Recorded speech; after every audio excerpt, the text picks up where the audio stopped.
Okay. Do you support gay marriage and or the repeal of Don't Ask, Don't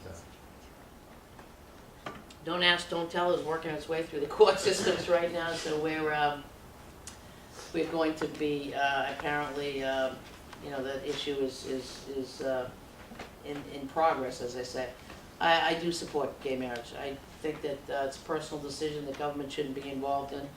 And we saw, I think, in this state, turned out to be much ado about nothing, in my opinion. There were, whatever sky people thought was gonna fall, a few years ago hasn't, since the, allowing, gays to marriage. It goes back to human rights and civil rights, and I think that it's important that we stand up for that.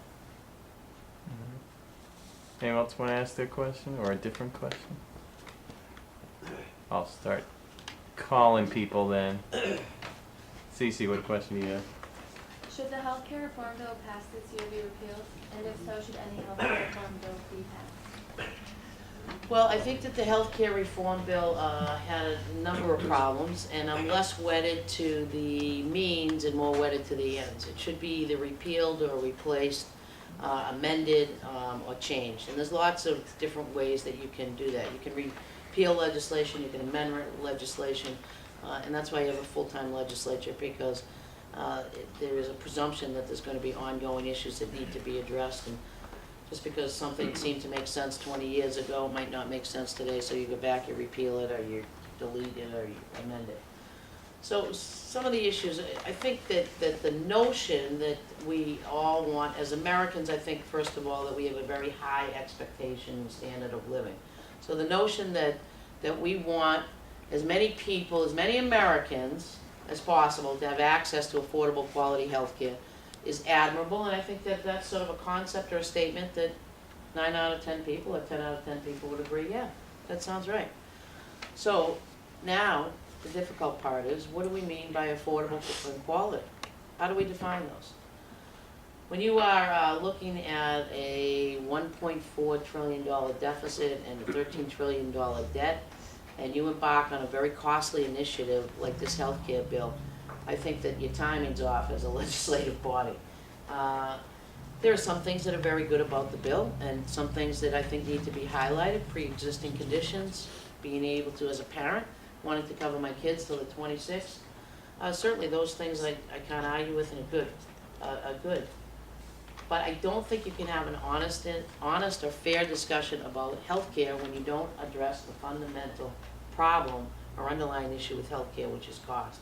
And until or unless you bring insurance companies and hospitals and doctors around the table in a more responsible fashion, I don't think that you can have address those issues of quality, affordable healthcare in a responsible fashion. Now, if nothing else but the perception, whether it's reality or not, but at least the perception of how the healthcare bill was passed, when it was passed, I think that Congress did themselves a great disservice, and I think they did their constituents a great disservice. Having served in a legislative body, it's very rarely do you hear sort of an outcry uniformly throughout your district about people wanting something not to happen, or for you to slow down on it, or for there to be a more transparent process. And that was very evident to most people, except apparently the majority of Congress, at the time this bill was making its way through. You had a 2,700-page document. You had members of Congress admitting that they hadn't read it, weren't quite sure what was in it. Included some things in it that I would have never supported, like requiring small businesses to issue a 1099 for their employees who receive and they provide more than a $600 health care benefit for, which to me is an unfair administrative burden on small businesses. It starts a slippery slope on folks that do receive that. You can see where they may be going with it in the future in terms of taxing it. I don't see how you're going to take $500 billion out of Medicare and come up with that cost savings. So there's the economics of it I'm very skeptical of, but I think we need to go back and have a discussion about health care that is more inclusive of the cost factors that are involved. And how do we do that? Well, we could start to allow insurance to be sold across state lines, we could engage in some tort reform. There's certainly ways, things that need to be addressed that were not addressed in that particular bill. And as I said, the timing of it was certainly off for a number of reasons, not the least of which is the national deficit and debt and fighting two wars. So I think some of those things needed to be reined in and the priorities needed to be reshifted, if you will, or adjusted before you embarked on that. Other questions? Anyone come up with their own? Anyone interested in running for elected office? Has anyone thought about it? Anyone working on campaigns? Anyone volunteering for any of the campaigns here? All right, who had, Molly, what question do you have? Yes, I had, why are you running for Congress? Oh, you already did that one. Emily, what question do you have? What should the government do to reduce the deficit and debt? I think we touched on some of that. I think Yeah. the most important thing is to put people back to work. And I think the next congressperson from this area has great opportunity for the projects and developments that are happening in this district and need to happen. But I think just in general, we could review where our military bases are in terms of spending side of the ledger. We're supporting military bases in places where really there are no reason for us to be there any longer. Again, we'll just touch upon why we have a full-time legislature to, in fact, review those policies, and make the necessary changes. And part of the reason I don't think that we've sort of made those necessary changes is because I think this polarized two-party rhetoric has sort of prevented that. I mean, we're looking at, one of the things I think we need to do is extend the Bush tax cuts up to at least $500,000.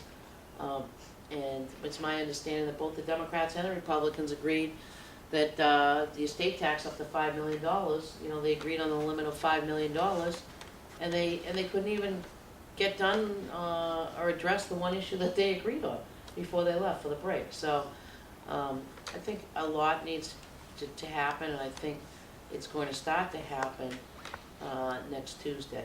And one of the things I keep saying to people is the word change doesn't have an R or a D in it. It begins with you. True change, real change begins with you, the people. And I hope and pray and I'm working hard to make that happen next Tuesday.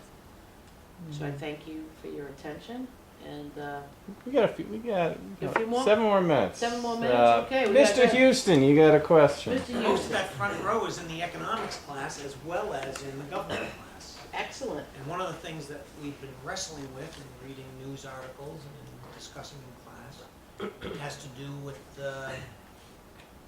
proposals for further stimulus. So what would your sensibility be regarding further stimulus to get those jobs that you were talking about going? I would not support further stimulus. I don't think, stimulus is certainly not for ongoing recurring expenses. And I think that we've seen that the stimulus packages have not provided the long-term or even a long short-term boost to the economy that some folks had hoped. I think that there should have been maybe some more transparency guidelines as to how it was spent. Putting signs on the side of the road, I don't think was necessarily a productive way to spend that money. But I think there are better ways to stimulate the economy. Extending Bush tax cuts and credits, I think, are a better way to do that. Or certainly designating to particular infrastructure projects, I think would be a better way to do that. We just can't keep printing money. It's going to devalue our dollar. But I'm glad you folks are in the economics class. When I was at Denham High, when I was a senior, I took an economics class, and it was the first year they had implemented it. But I think it's a very important class for high school students to take, and actually would probably be a proponent of mandating it, much like a U.S. history course is. If nothing else, to learn about compound interest, because your age is working to your advantage right now. And I wish I had known at 17 what I know at 47.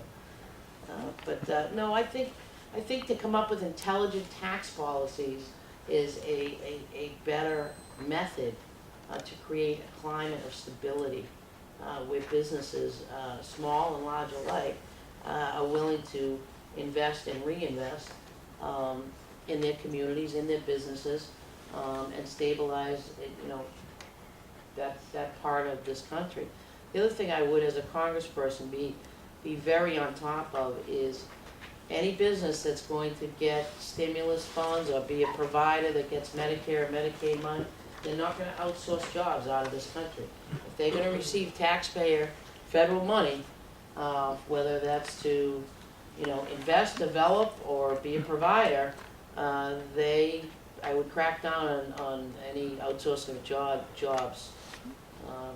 There's nothing that's more infuriating to me, quite frankly, than seeing taxpayer-funded companies or outsource jobs. Any last questions? I'd encourage you all to get involved in the campaign, whether it's a school committee race, a selectmen's race, student council race here in school, or state rep, state senate, or this congressional race. Ryan, do you want to? Oh, sorry. Go ahead. What's your views on the problems of immigration? The people coming here? Well, we need to come up with, there's certain things that need to be addressed in terms of immigration. We need to secure our borders. First and foremost, we need to come up with a federal policy that makes sense. We can't have 50 different immigration policies throughout the country. I sympathize with Arizona and understand why they did what they did, and until or unless Washington addresses it, you're going to have situations like Arizona cropping up all over the place. So we need to secure our borders. We need to get real about securing our borders, and we need to crack down on employers that hire people illegally. Someone who's here illegally is just that. They're here illegally. They should not receive any benefits or any special treatment or anything from this country. That needs to happen. Those are sort of the easy parts of immigration. They're common sense, all right? Crack down on the employers. People that are here illegally should not receive any benefits. We need to secure our borders. We need to come up with a federal policy. The more difficult question is, what do you do with the estimated 10 to 30 million people that are here illegally and have been here and have sort of assimilated and become a part of the area or communities in which they're living? I don't think that they should be rewarded with citizenship or given an automatic path to citizenship. I don't think they should be rewarded even with the right to vote. But we have to come up with some sort of intelligent policy that makes sense. I'm not sure that creating a separate agency to go out and round everybody up and deport them makes sense. But I would like to see a commission study. First of all, determine how many are here, how long they've been here. Are they paying taxes? Are they not paying taxes? So there's a whole host of issues I think that need to be addressed in terms of the here and now. But if you crack down on employers and you crack down on benefits and you don't give them a reason to come here, they won't. We have about 20 seconds left, so I wanted to thank you very much. Thank you. for taking the time.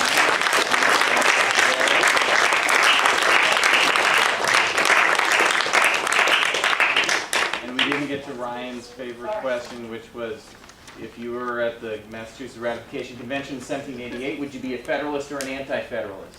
Oh, good question. Saved by the bell! Thank you very much. Hey guys, if anyone you got a minute to help me put chairs back where you grab them, that'd be great. Thanks. You want to keep them?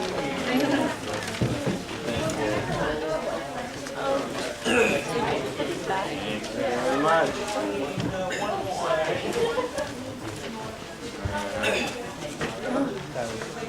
Thank you.